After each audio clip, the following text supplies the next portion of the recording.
Ops. Huwag mo munang scroll. Same ba tayo na medyo pogi lang? I mean, hindi kagwapuhan tapos dinadaan na lang sa forma. Bumili kasi ako ng pang-forma natin, guys. Bumili ako ng trouser pants dito sa TikTok. Black tsaka apricot. Ito yung itsura niya, guys. So, ang ganda.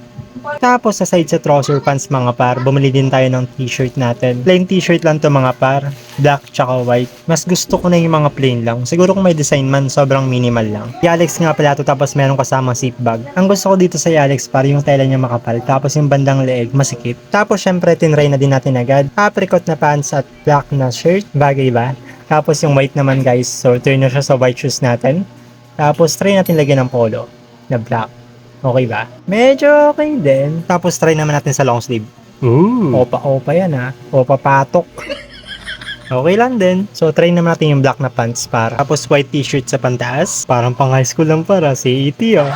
Tinry ko na din patungan ng jacket para at mukhang okay. Tapos coat din par, pwedeng pang casual at semi-formal. Pwede na pang attend sa mga event. Tapos ngayon mga par, try naman natin yung all black.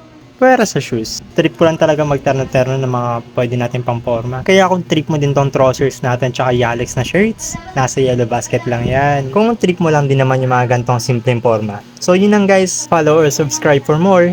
Bush!